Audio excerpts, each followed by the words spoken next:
What's up, everybody? I'm Metal Nick. I'm Jeff Grindstoffer. Welcome to episode number 74 of Vinyl Bang, where today's guest, you may recognize from bands like Scab Addict, Coagulative Necrosis, Mr. Seven Caso. Seven. All right. Hello. Thank Seven you so much for having me. Also pointed out to me right before we started that he worked on a blog called Operation Grindcore, which is how he met Shaw.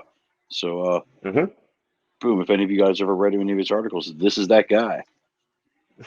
Hello. That guy. This is honestly the first person on the show that Nick and I do not know. Yeah. This is our first time meeting Seven, so yeah. it is a fun thing for all of us today.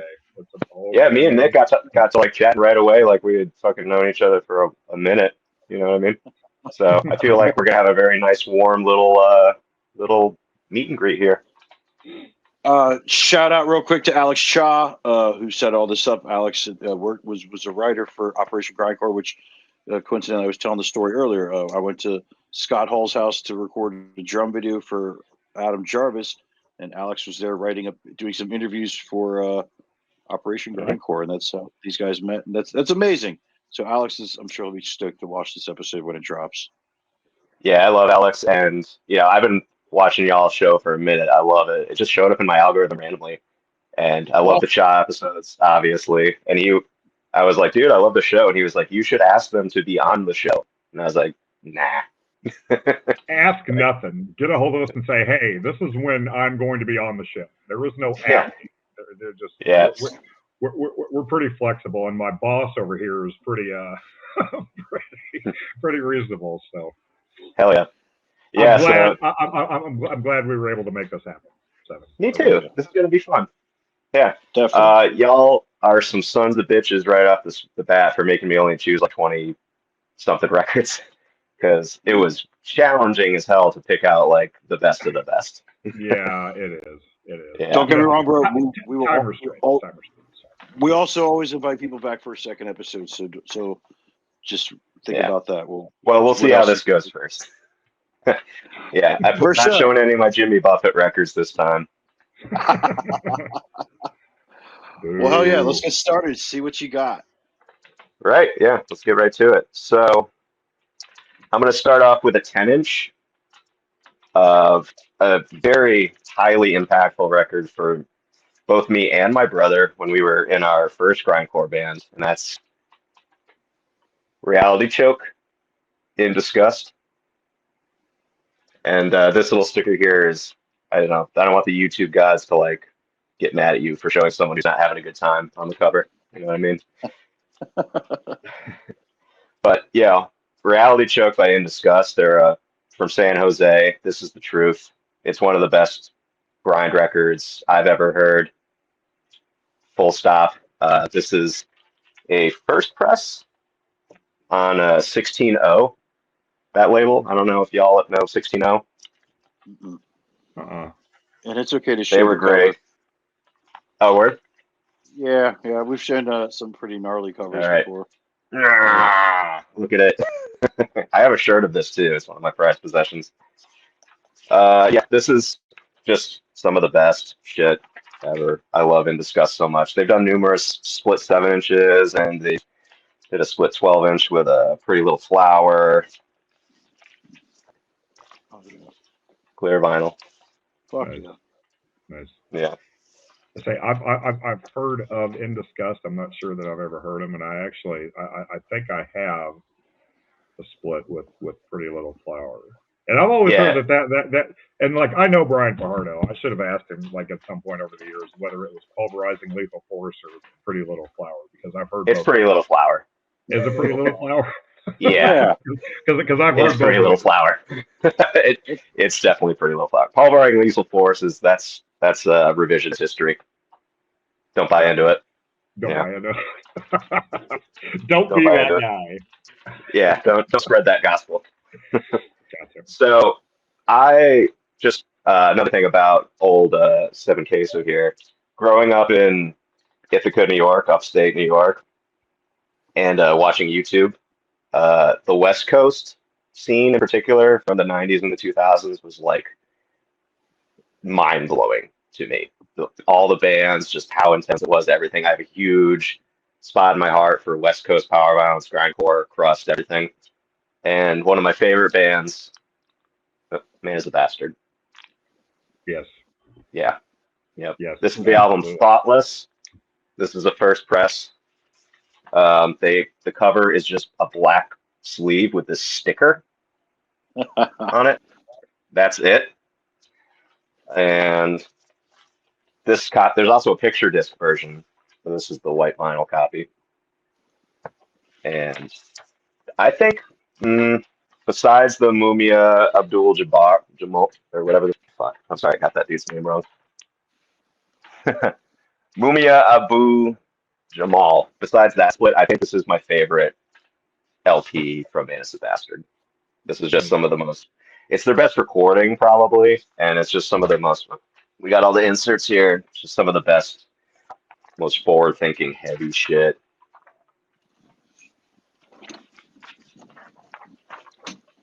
All the original inserts, everything. This was an early Discogs purchase. So, and they just repressed this too, I think like within the last 10 years. So, it's somewhat easy to get. There was a copy of this on Discogs for fucking years. It was like $40 and it finally got bought. Wow. Yeah. So the repress, like, is it as DIY as the original? Is it just a black thing with a sticker on it, or is it actually like a? I've never seen the repress. I assume it's a full jack, like a full thing, because it's Deep 6. Okay. Yeah. That makes sense. It's kind of like the original first press of the Capitalist Casualties split is just like a fold over piece of paper. Like there's no jacket at all. So but the reissue is obviously a full jacket. Anyhow, doing 7-inch now. This is a West Coast band and a Canadian band. This is the Shooting Spree split with, these are the results of 1,000 Electric Volts. And this is one of my favorite grindcore records of all time. This is one of the most intense, furious, like neck-breaking grind records ever. And everyone should listen to this. Shooting Spree, I think, is top 3 North American grindcore band of all time. Like the full continent, Canada and the United States. Shooting Spree is one of the best ever. Hold on, real quick. The name of the other band, Spree. and these are the results of 1,000 Electric Volts. Yeah, but it's most of the time it's abbreviated. Okay. Wow, what a fucking name. Where do I know that from? That's from a movie or something. These are the results of 1,000 Electric Volts. I think it's an Eminem reference. Don't quote me on that. That might be. I've 1,000 Electric Volts. I know I've heard that, but I've never heard this band. I've heard that saying, whether it was in a movie or it very well could be Eminem. Google it. I don't know. Yeah, chat, sound off. I'm gonna have to look it up. But this Shooting Spree, you say they're top 3. Top 3. I want to hear this band. Everything they've done is the best. It's the best. It's the best. Shooting Spree. They're from Canada, and they've broken up. Their drummer passed away, unfortunately, and Graham. But yeah, it's some of the most vicious grindcore ever. I'm on their Bandcamp right now. Oh shit, they got a Bandcamp? I didn't know that. Yes, they do. Yes, they do. You better like raw recordings, my guy. Hey, dude, it's grindcore. Like, you can't have polished fucking grindcore, dude. Like, that's just. Hell yeah. Great answer. But speaking of polished grindcore, also gonna shout out Jay Watson, who, that's his name, right? The newest guy, the newest episode. James. Excuse me. James Watson, yes. So I'm gonna do it. We got the ASUC Misery Index here. However, I'm going to one-up everybody because behind it is a test pressing. No shit. Wow. Ken from Sound Pollution, who put this out years ago on Discogs, he made an account and he was selling test presses for every single Sound Pollution release. And this is where this came from. The picture of this on Discogs is my copy. And there's only 5 of these in existence. Fuck yeah. Nice. So that's fucking rad, dude. If you see anyone else who has this, I'm going to fight them. I think I got that for only $65 too. I wouldn't go around parading that. I wouldn't go broadcasting that around because people would be like, fuck you. It's forever on the Discogs sale history. It will forever be there because no one's ever going to sell another copy. And it's, Wow. So that's my little brag right there. That's awesome. Yeah. And it's a fantastic record too. I mean, not besides having it, which is cool. I love listening to it. It's awesome. Sure. Yeah. Next one. Nice. Agoraphobic Nosebleeds. Probably second best full length, in my opinion. The Honky Reduction record. Mm-hmm. Also, shout out to Aaron from Degenerate Synapse. He big ups this record all the time, and I agree. This is fantastic. Crazy back cover. Yes. Crazy back. And this is. Thank you for keeping it PG. Yeah, I got you. This is the RSR press that comes with the bonus 7-inch of covers. They did DRI covers and corrosion conformity covers. Right. Yep. Yeah. I got this record from Andres from God's America back in the day. He was very nice to sell it to me. And I love that guy. Y'all know God's America? No, I don't believe so. Ripping power violence band from Las Vegas. Okay. Some of the best power violence sets I've seen were God's America sets. Now, back to the second best. You say that Honky Reduction is the second best. What is your opinion the first? Altered States. Yeah. You may continue with the episode. I'm a noisecore guy, and that's like a sneak noisecore record. You know what I mean? Oh, for sure, for sure. When you're a teenager and you hear bands did 100 songs in 20 minutes, you're just like what? Right. I remember hearing about it because I wasn't collecting vinyl yet. I remember going to Tower Records and buying it when it was just like a mini disc because that was like the whole thing was they're gonna fit 100 songs on this. Yep. And I remember thinking that there's a lot of filler at the time. I'm thinking it's filler, not realizing that's what they do. They got that noise stuff they do as well. A few months later, absolutely. I saw Picture Store at the Auto Bar, and Richard Johnson was there. He had like a merch table set up selling stuff, and some other guy was there selling shit. And he had a 10-inch, and I bought the 10-inch white copy of it. And I got Scott and him to sign it. And that just, man, like that album is really incredible to me. I just love the way it starts. It got that Ace Ventura sample in the beginning, and just, oh man, and they've repressed it a couple times since. But like Jeff here has the test press. We found that in Philadelphia. Ooh, I have the test press, and Nick, I don't know if you noticed, but I rearranged. Like my records are no longer back here behind me. I've got all my relapse clears and my test presses and my soundtracks right here beside me because I had to, I've got so many more records I had to expand.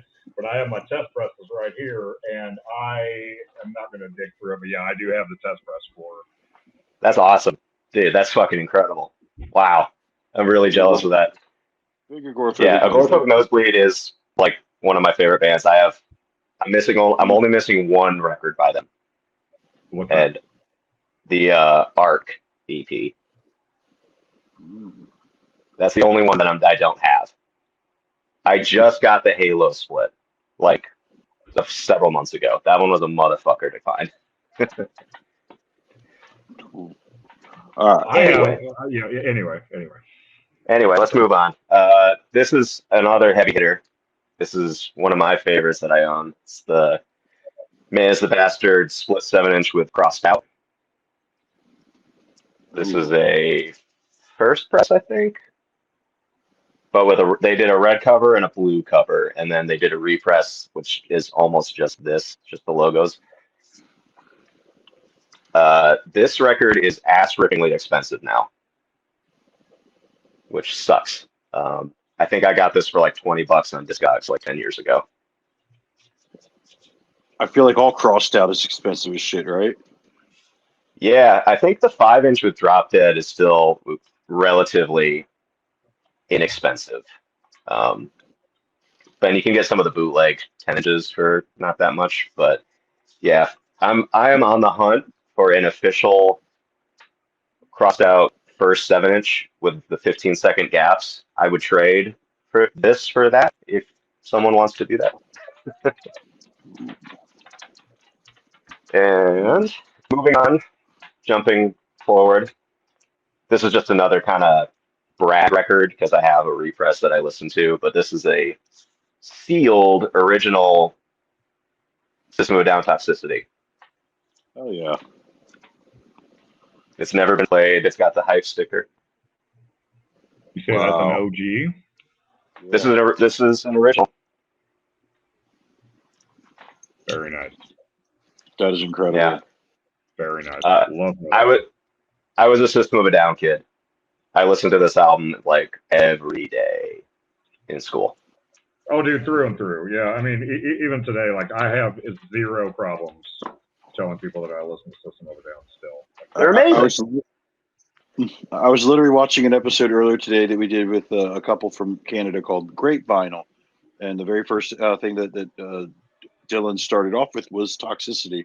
Same deal. He said he was in high school. He loved that album. It was a big deal to him. I remember it coming out. And me personally feeling like that came out a couple weeks after Iowa by Slipknot, their much anticipated follow-up album, and I felt like that album, Toxicity, was way better than Iowa. I would agree. Yeah, I would agree. Yeah. Although I will say, as a 31-year-old man, the first System of a Down album is not my favorite one. Oh yeah. One of the hand. Absolutely, yeah. Classic stuff on that one. Whole stories about System of a Down. First time I saw them at Ozfest on the side stage, I was like blown away. Like, who the fuck is this band? You know, and that's incredible. And bought Toxicity the day it came out. Whenever I drove a half hour to Hannibal, Missouri to buy the album. Whenever I went into the store, in the 2 minutes, whatever it took me to go inside, I went inside, bought it. Whenever I came back out, every stoplight in Hannibal, Missouri stopped working. It was 9/11. Oh shit. Toxicity came out on 9/11, and every stoplight in town quit working. Whenever I came out, there were cops everywhere, like directing traffic and shit. And I was like, "What the fuck happened?" While I was at the store buying this album. But yeah, love Toxicity. Real quick, just to backtrack, first press. Wow. Yeah, I dug it out. Oh shit. You know, I want to brag a little too. So. That's awesome. Okay, so I'm going to go back a little bit to Agoraphobic. Remember on Agorapocalypse when Richard is like, says something about like, as the honky reduction 10-inch spins? Mm-hmm. Yes. Do any of you know the lore about this 10-inch? Was this ever a thing? No idea, but I'm going to ask him next time I see him. Yeah, like what's up with the honky reduction 10-inch line? Is that a dick reference or something? Get Richard Johnson on the phone. He is Vinyl Bang alumni.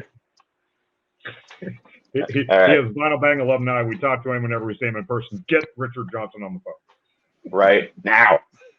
Right now. Okay, so if any of you give me the update, I'm gonna move on. I love hip hop. I love 90s hip hop in particular, but I really also love Death Grips, right? Who is that? And this is just okay. Oh, Death Grips. Oh, okay. Yeah. So this is the Money Store. This is a true first pressing of 500 that was released on Record Store Day. And it's completely identical to every other additional press of the record. The only way to tell that it's a true first is this sticker, which is advertising the forthcoming album No Love, which was going to come out the same year.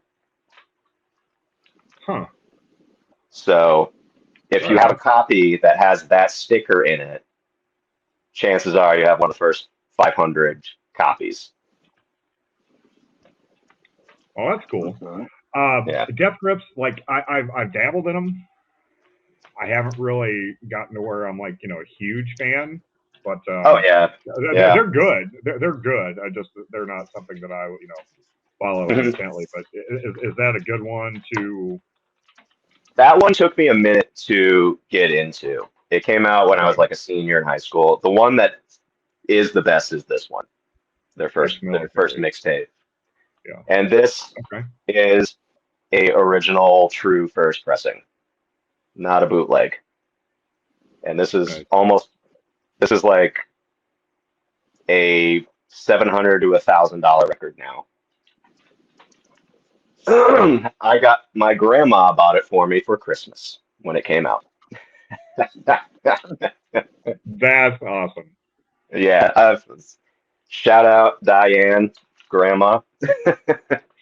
So this is cool. You can get bootlegs of this that are double LPs. They actually had to shorten some tracks on the single LP version to make it fit on the record, you know, because it's pretty long. But this will probably never get an official press because there's like Black Flag and Beastie Boys samples and tons of shit that is just totally not gonna, you know, get past licensing and all that.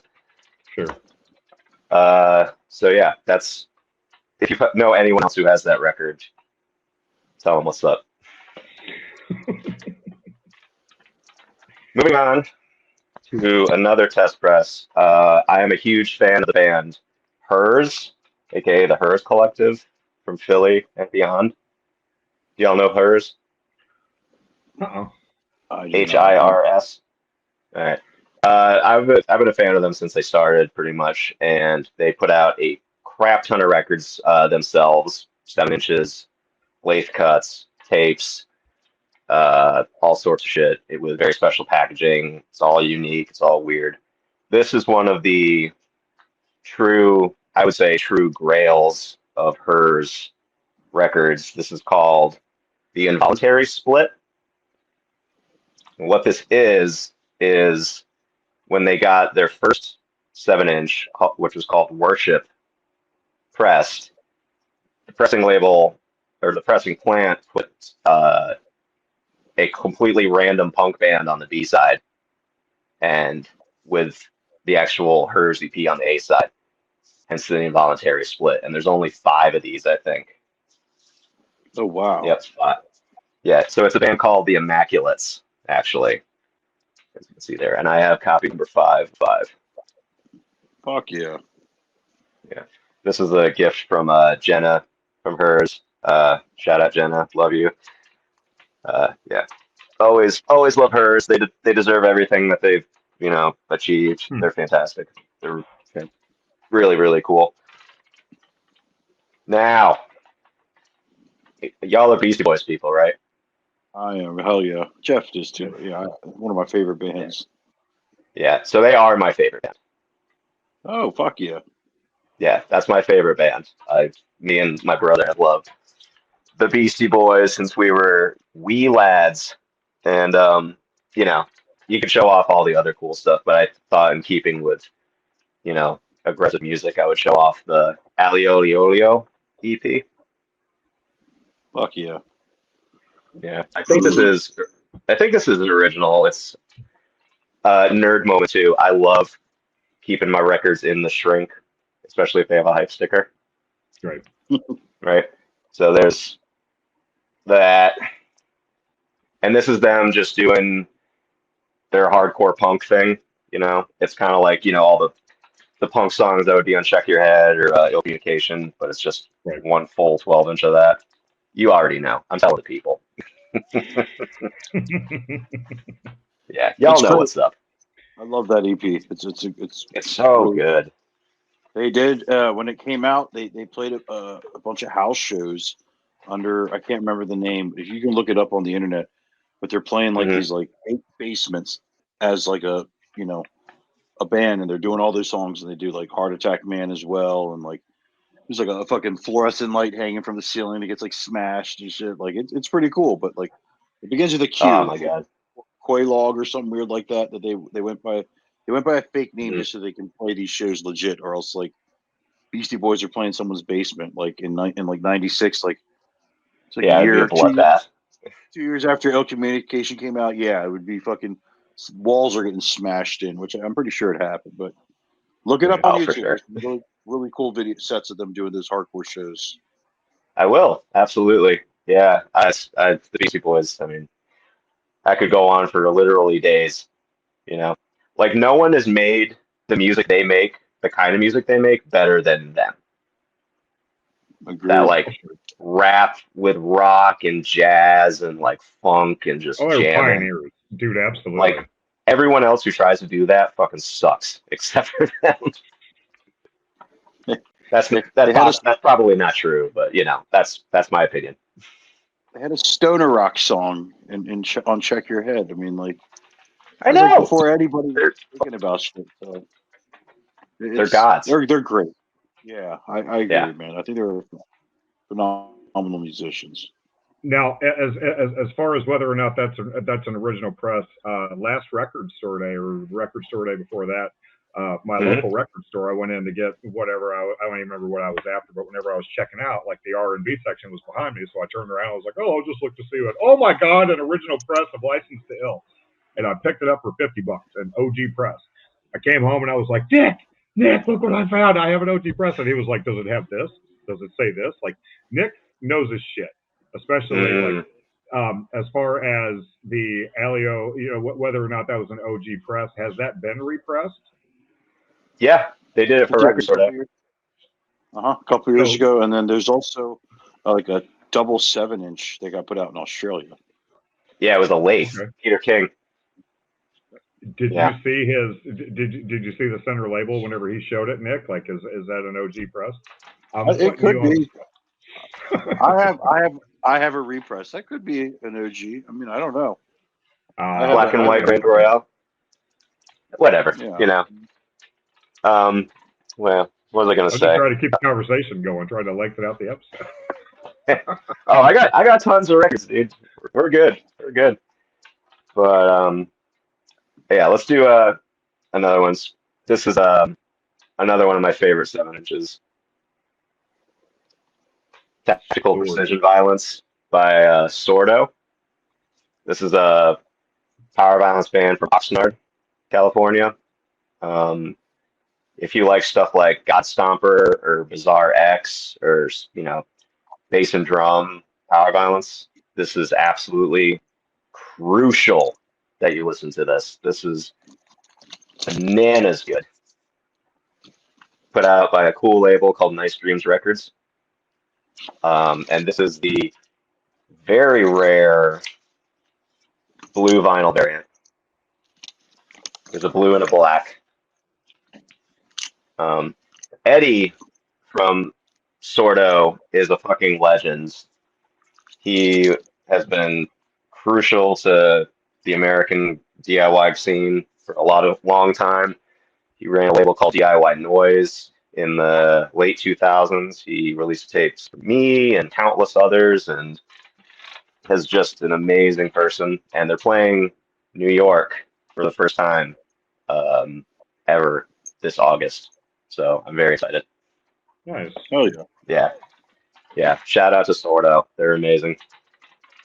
Another one of my favorite grindcore bands and records. This is the self-titled Suffering Mind LP. Y'all fuck Suffering Mind? They did a split with the Afternoon Gentlemen. Yes, they did. I have that. Because I It's was so like, good. I was like, I know I own something from them, and I'm a huge Afternoon Gentleman fan. I was like, I got introduced to them through the Afternoon Gentleman. Yeah, this band Rad. did an ass load of splits in the 2010s. Like they were really, really active, and Okay. arguably kind of the titans of grind for a hot second. This is a Rad. Polish band. This is a Polish band. Around this time, they had a woman singing for them who fucking ripped. She was insane. And yeah, if you like really crusty, fast, raw, stop-start grindcore, then you need to listen to Suffering Mind. This is my favorite full length from them. Arguably my favorite release they've done, period. And it should still be pretty cheap online if you want to get it. Pretty much all their records are good. Yeah, I was very impressed with their half of the split with the Afternoon Gentlemen. So, and I've completely forgot about them over the years. And thank you for reminding me, because they are awesome. They're fucking rad for sure. Yeah, that was one of the bands I like really tried to collect everything by when they were big. And me and the guitar player used to talk a lot. We were actually going to do a split, me and my old band, but that never panned out. I think we broke up or something before we actually did anything. Yeah. Excuse me. Shit happens. Anyway. Going back to power violence in another region of the world, which holds a very special place in my heart, and that is Chicago. This is a split with a band called Socially Retarded. Okay. And this is their. It is what it is. It's a band right. called No. Socially Retarded, and Daisy Cutter, who I think are from Indianapolis. Don't quote me on that. But I love Chicago power violence because, especially from the 2010s, 2000s, because it is just nasty. It's gross. It's really fucking violent.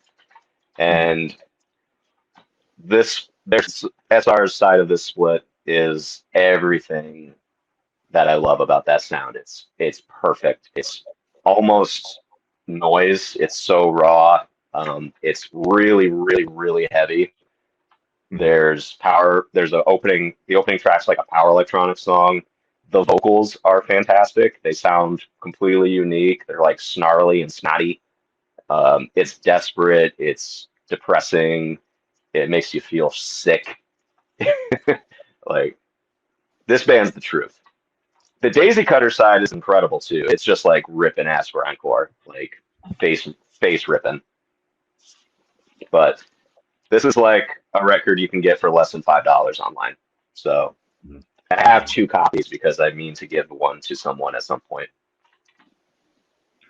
I will give you my address after the episode. And speaking of Chicago power violence, shout out to the band on Nick's shirt, Weekend Knockout. I know. I gave him big ups about that shirt when we first met. Yeah. Nick, you're seeing them, right? Them Chicago. Yeah, in a couple weeks. Yeah. Yep. Are you going to the Baltimore show? Sure. Nice. I wish they were coming closer, dude. I want to go out to Baltimore for that, but I can't travel anymore, dude. I saw them in 2013 at MDF. Yeah, we were there. Oh, where? Were we there in 13? I've been there every year, so I haven't missed them yet at the MDF, but just bought my ticket for next year's yesterday. Did you? Fuck yeah. Nice.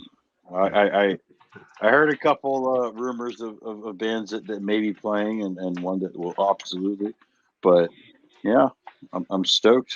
I got some inside scoop from some people, so yeah. Hell yeah. I really hope Sudoku comes back, actually. Like, they actually make it. That was like one of the biggest letdowns ever. They're Sudoku is a band from Norway. Oh yeah. I really wanted to see them this year. I was bummed. Like I found out about it because of the fest. I started really? through the fest and discovering bands and checking out bands I hadn't heard before. And whenever they were going, I was like, "Fuck yeah, dude! This band is awesome!" Like space grind almost. Like it's fucking amazing. That guy's a genius. He's a fucking genius. Steiner, he's a legend. Mm-hmm. Right. All right. So let's keep going. Right. We're almost at 40 minutes now. So I know y'all talk about Alice in Chains a lot. True. But I'm not showing an Alice in Chains record, but I think y'all will appreciate this. OG Super Unknown. Oh yeah. That will definitely get James Watson's attention. That is his favorite album. Really? Mm-hmm. His absolute favorite album. Yeah. No shit. Blue vinyl. Wow. There. Nice. Yeah. I got this record. I've always loved Soundgarden. They're amazing. This was a hand-me-down from my grandfather. Oh wow. Wow. Yeah. My grandfather also handed down my mother OG self-titled Alice in Chains. Oh wow. Jeez. Yeah. Yeah. I call dibs. If you don't want that, I'll yell dibs. Brother, that's coming home with me one day. No. I don't blame you, dude. Okay, those bands, Alice in Chains, Soundgarden, those are Nick and I's childhoods. You know, I mean, we were teenagers in the 90s. Oh, you know, I mean, that was to us. You know, I mean, Kurt, Nirvana behind me. I mean, I remember. I know where I was that. Whenever I found out Kurt died, I know exactly where I was. Whenever Lane, I got the news that Lane Staley died. I just, you know, that whole thing is Nick and I's.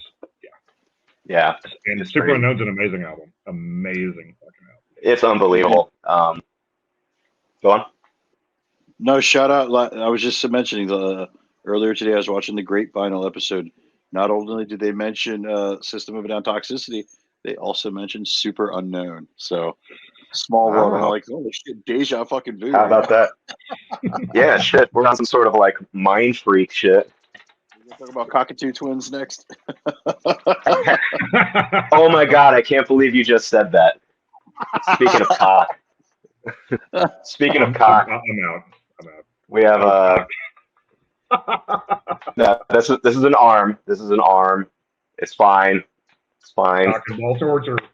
Cock and ball torture, motherfucker. Dude, yes. God, I have not seen Cock and ball torture on the show yet. Awesome. Dude, let's go. Fuck yeah, man. Yeah, this is OG Opusy 6. And this is on cum colored white vinyl, as they called it. Very nice. They repressed this I think a couple years ago, but their art on it is fucking terrible. It really sucks. Now you wouldn't figure that. You wouldn't figure that they would have obscene artwork, you know, cock and ball torture.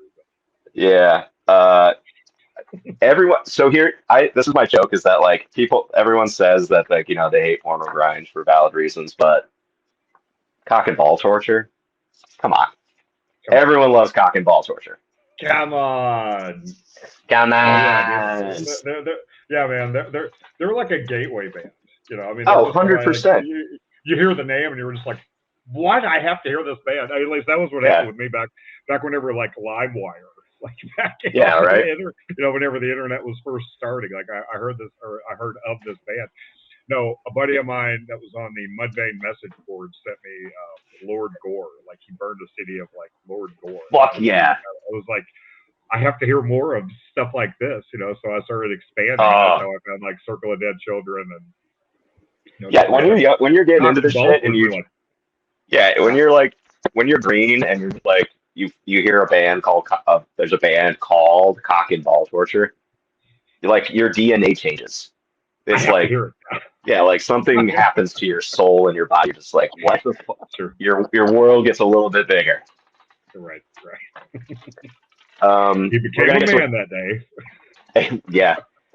We're gonna get to another one of my real big gateway bands, but this is has anyone shown Agathocles on the show yet?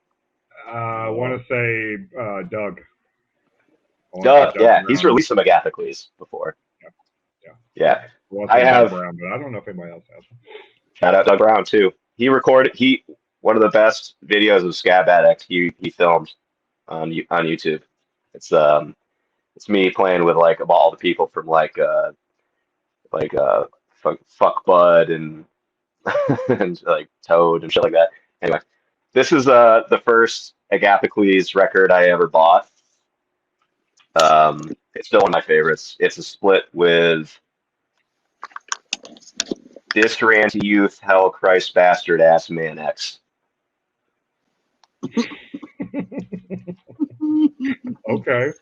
This is another one of those records where you're like, I know Agathocles. I was like a kid, but then you see there's a band called this, and you're like, okay, what's going on? What's going on here, fellas? And yeah, I don't need to say anything about Agathocles, I feel like. For sure. Yeah. Yeah. If you know, you know, and if you don't know, you get out of the house. Right. Turn off this episode and check them out. Yeah, I don't know why you're listening to this if you don't know who Agathocles is. All right, so this is another one of those bands that I found on YouTube early on, like probably 2007, right? And it was so mind-blowing to me in all of the worst ways. Like it was crazy. Like my brain wasn't ready. Last Days of Humanity.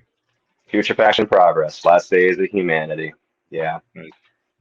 Yeah. When I first heard this, I was like, why would a band make every song just blast beats, just snare drum?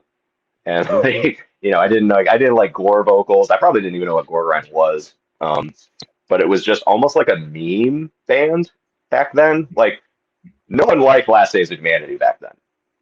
You know what I mean? You were a psycho if you really liked Last Days of Humanity. Like even this logo, like you just like when you're listening to Cannibal Corpse and you see that and you're just like, no, that's terrible. Sounds bad. Don't like it. Yucky. Gross. Yucky. But it's yucky, gross, don't like it. But y'all, top 10 ever. They are they are another band that I've dabbled in, but I'm not 100% familiar with. So they only have like 2 or maybe 3 albums that sound like this sound. Like the ultra king heavy, no riff, gore noise kind of sound. Their early stuff. What is that album again? What is the name of that album? Oh, Putrefaction Progress. And then they have a EP before this called In Advanced Hemorrhaging Conditions. Okay. And that's like a squeezed down like diamond version of this. But this is one of my top 10 albums of all time. I could listen to this at any time. This is groundbreaking for brutal heavy music. It's everything, and I waited for a vinyl copy of this forever. And this is the first vinyl press of this from Fat Ass Records in Poland, I think, from like 2015 or something like that. Okay. And they did 3 color variants, and the green version is, I think, the least rare variant. Yeah. I owe my ass to Last Days of Humanity. Well, that's awesome. And dude, something that Nick and I have talked about several times, many times on the show, is like whenever you finally find an album on vinyl that you haven't been able to find or was never released on vinyl, dude, that is the best feeling. Oh my God. You finally get it on vinyl. It's like, yeah, it's truly crazy. Shout out to Last Days of Humanity. They are still putting out music. Their last album was my favorite album of the year it came out. Like they're amazing. It sounds nothing like Putrefaction. They sound like an entirely new band, and it's fucking incredible. Yeah. nice. How are y'all doing? How are you feeling? We're good, man. We're good. We're rocking. Are you good? I'm making a list. So you just keep bringing on records because I am making a list of bands to check out. I love that. That's fantastic. Me too. Dude, that is my favorite part of the show is discovering new music. That's why I love listening to this show too. It's like I'm just always like, what are y'all listening to? You know? Right. Yeah. Few more. This is OG Symphonies of Sickness. I don't know if I said this. I work at a record store. I've worked in a record store for several years. So a lot of cool shit comes through, if you know what I mean. And years ago, we bought a sizable collection from one of the main editors of Metal Maniacs magazine back in the day. Right? Okay. Yeah. So it was just crazy. And this was in there. And this has a press release, which I think is just the coolest. Oh, wow. So this is Earacher distributors talking about a little band they just found called Carcass, and they're trying to sell their records, you know. So that's cool. Everyone loves Carcass. Absolutely, that's an incredible find. Yeah, dude, that's rad for sure. Yep, that's a good one. Let's see. I'm sure I'm echoing it with a lot of people. The Inalienable Dreamless by Discordance Axis is one of my favorite grindcore albums of all time. Yes. Yeah, it's incredible. Everyone loves it. Absolutely. Yeah. I have 3 copies of The Inalienable Dreamless, but I decided to show Ulterior instead because no one shows this one. No. Oh yeah. You're right. Yeah. This is a nice, I don't know if it probably is a first. I don't know. It's on Devour Records. You used to be able to get this album for like literally like insultingly low price on Discogs, and now it's like a $50 record. Inserts, little mini poster, and yeah, this album's fucking sick. Like it's raw, you know, and it's really like, you know, got that great like snappy drum sound, and the riffs are there, and yeah, no one talks about the other Discordance Axis records. You know, forget about their splits. No one talks about that shit. But yeah, if you like the Inalienable Dreamless and you haven't listened to like Ulterior or Juho, I don't know how you pronounce that one. Like, give them a listen. They're really good. Yeah, I was gonna say, I think, like you, I'm sure I'm mispronouncing it, but Juho has been mentioned once, I believe. Mm-hmm. I want to say it by a real one. That was it. No, Nick. I don't know if it has. I don't know. Maybe. I would mention. Oh, sick. Yeah. Do you have like the repress that's like the double LP? Yeah, it's not even a gatefold. It's just like 2 in 1. Yeah. Mm-hmm. Yeah, that one's sick. Yeah. All right. Next one. This is one of my favorite bands of all time. Excuse me. Little band called Sidetracked from Tacoma, I believe. Do y'all know Sidetracked? Yes, I follow Jay on Instagram. Hell yeah. Yeah, so this is their Uniform LP, which was put out by To Live Alive. It's just a single-sided 7-inch. It's only like probably 3 minutes long. It's fucking amazing. It's incredible. Top 4, 5 favorite Sidetracked releases.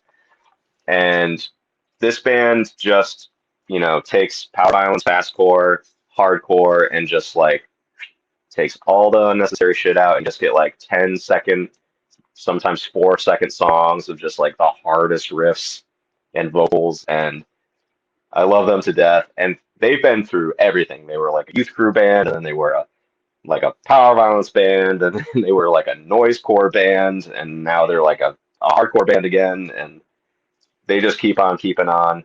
They release tons of CDs, tons of tapes, splits, LPs. Jay's fucking awesome. I hope to meet him one day. But yeah, any chance I get, I try to put Sidetracked over. They're incredible. They did well worth your time. They did a split a couple years ago with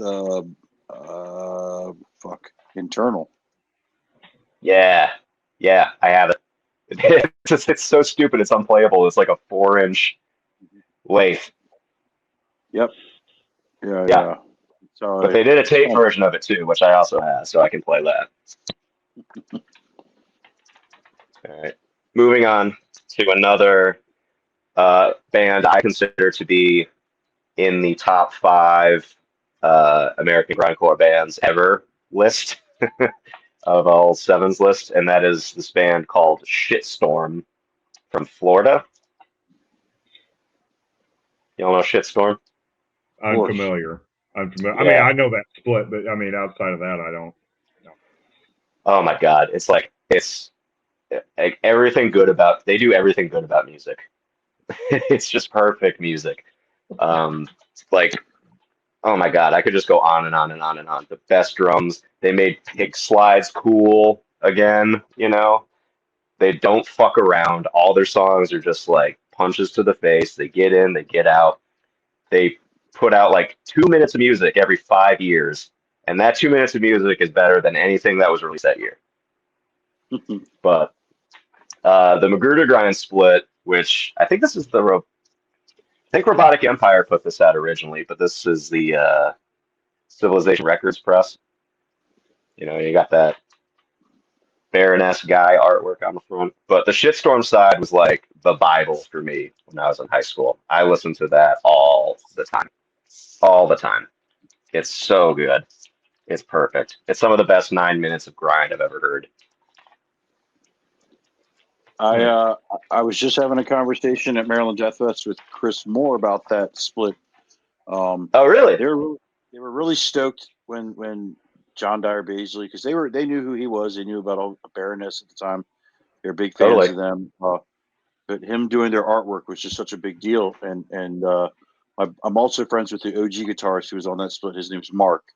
And Mark told me a couple of years back that they never had to pay John to do that. And all the bands that have like thrown out so much money just to get him to do an album cover, and he did that for free for them. So, excuse me. Amazing. I think he might have been getting started at the time, because like after that he was doing everything that he's done, and John is amazing. He really is. Excuse me, I'm losing my voice here. That split is incredible. Jeff and I are huge Magruder Grind fans and friends, and that's just that's an incredible. I love Magruder. Yeah, I love Magruder Grind as well, particularly the self-titled record. But the Shitstorm side on that split is just like, forget about it. You know, just like. All right, couple more. Shout out Chris Moore, real quick. Shout out Chris Moore. He gave me one of the coolest handshakes. Sorry. I was talking over you. Oh, go ahead. Oh, Chris Moore. The only time I ever met him, when I was still a kid, he gave me one of the coolest handshakes I've ever gotten, like ever. We clapped, and then he with my hand in his hand, snapped and like pointed at me. It was nuts.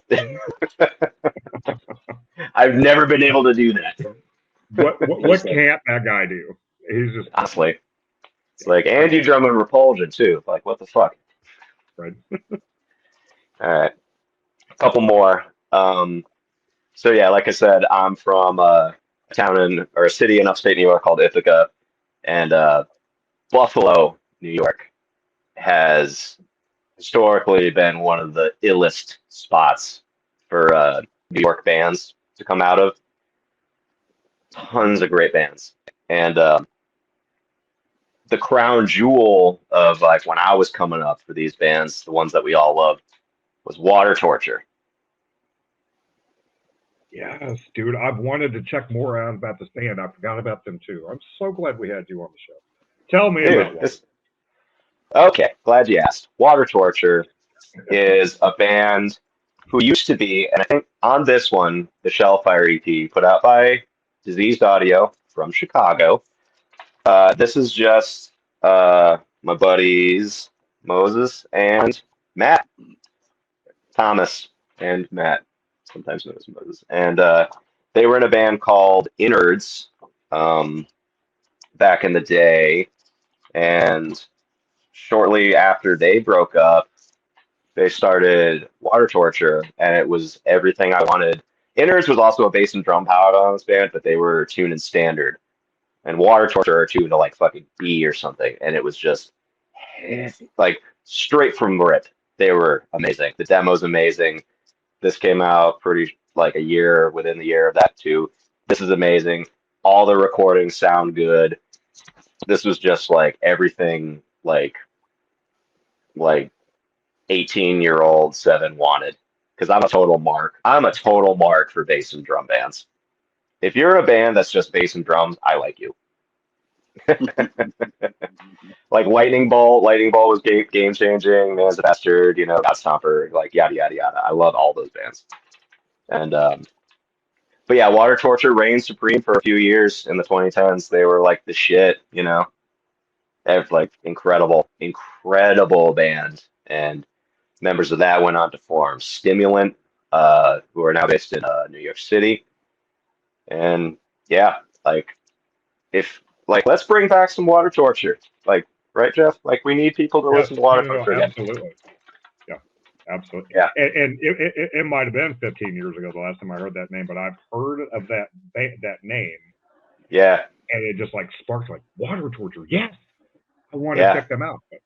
Yeah, so they did splits with like Suffering Mind and The Downgoing, and Sea of Shit, and fucking tons of bands. They were active. I can't remember. Maybe they are from Buffalo. Maybe I'm wrong. A band called They Live. Yeah, they were from Buffalo. That was earlier. Okay. Yeah. Jess from They Live was a vocalist in Innards. Oh. Yeah. How about that? With this other woman named Corey who sings for his band called Healer now. But the true Healer. There's another Healer from California, but the real Healer is from Buffalo. Shit, yeah. Yep. Okay. Shit. All right, I'm gonna show 3 more. Sounds good. 3 more. I'm a huge harsh noise guy. I love harsh noise. I'm in several noise projects. I used to really love power electronics. For those who don't know what that is, that's basically harsh noise with vocals. Like bands like White House, Sutcliffe Jugan, all that shit. But it's very rare for like a power electronics band to like really get me now. Like, I think a lot of it's corny bullshit. But this band, Shallow Waters, this is fucking great. This is so brutal. This is so heavy. It's like harsh, heavy, like deranged vocals where it's like this. It sounds like the dude's like giving it his all. Over top, like just dense, pretty much almost like harsh, like walls of noise. It's not like there's no feedback. It's not like that high end stuff. It's just like harsh, heavy noise with vocals, and they're singing about some shit that they're really feeling strongly about. It's incredible, and I don't hear a lot of people talk about them. I think this is actually a pretty cheap record online too, and they've done several takes, but yeah, Shallow Waters. I think they're like one of those like they're like a pretty like left leaning band, which usually goes against typical super dorky like edgy power electronic stuff, I guess. But this record rips. Oh, it's called Equal Eyes, by the way, by Shallow Waters, which was put out on Hospital. I'm familiar with Hospital, but Equal Eyes is 2 words. Equal Eyes. Equal Eyes. Yeah. Yeah. Gotcha. Okay. Yeah, that shit's crazy. It's really, really violent. Let's see. This band is the first band that I ever tried to actively collect. Right? As in, like, trying to get all of their stuff. I used to just be a guy who would just cherry pick little albums here and there from bands, not try to get everything. You know what I mean? Mm-hmm. But the band Hummingbird of Death.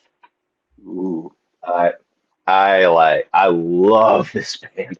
I love this band. And when this album came out, this is another band that my brother and I really bonded on. We got a CD copy of this from So Little I back in the day. Cowabunga Records, rest in peace, put this out. Show Us the Meaning of Haste. This isn't my favorite Hummingbird of Death record, but this is the one that really got me into them first. So I thought I would show it. And yeah, I love fastcore, the genre, you know. This is a fastcore band, but they're just sick with it. They don't hold themselves down. They'll do like really slow songs. They have like, it's almost, I don't know, it's kind of like, I hate to use the word like Japanese inspired, but you know, they just like throw everything at the wall. And the drummer and vocalist is absolutely phenomenal. It's so tight, so fast. I don't know how he does it. Great riffs. It's just a lot of fun, and they just get seemingly better and better and better. I have nothing but good things to say about Hummingbird of Death. And they put out the best 5-inch record of all time, Goat Meal, which is like 25 songs 7-inch, I believe, or maybe a 20 song 5-inch. Excuse me. Jeez. Yeah, absolutely mental. Okay, and I'm gonna end it on this. Thank you so much for giving me your time, Miguel. This is really awesome. This has been a lot of fun. Dude, no, this was fucking rad. Thank you for doing this. I'm excited. Yeah. No, this is great. This is a band I hear absolutely no one talk about, and they're amazing. And I always, every time I've shown this band to a person who hasn't heard them before, they like them. So there's that. It's this band called the Festival of Dead Deer. Okay. Festival of All right. So this is they did a lot of 3-1G stuff. They're like that kind of like shellac inspired like noise rock with a little bit of like screamo in there too. It's really like dark, but it's got that like intense throbbing like pulse clanging bass. The drummer is doing like really creative inventive shit. The guitar playing is just that skronk kind of like super squealy, like noisy fucked up shit. But through all that chaos, they actually write a lot of really catchy songs, songs that have stuck with me for almost 20 years, that just sometimes just pop into my head randomly. And this is their discography LP, which you can also get for like $5 fucking on Discogs. It's insane because no one knows about this band. No one knows about the Festival of the Dead Deer, and I'm telling you right now, you should listen to them. Was that put out by 3-1G? It was. Shout out Justin Pearson. We'll have to check out 3-1G. Shout out. And of course, they did this like super sexy vinyl pressing for him. Nice. Yeah. If I can leave y'all with anything tonight, it's listen to Hummingbird of Death and listen to Festival of the Dead Deer and talk about water torture. That and concludes. Have Seven back on the show because there's so many fucking grindcore bands I need to check out. I haven't even gotten to like my jazz, my hip hop, my fucking. I have like hundreds of 7-inches up there, and you know. Keep your schedule open in like January. We'll have you back on. Yeah, no doubt.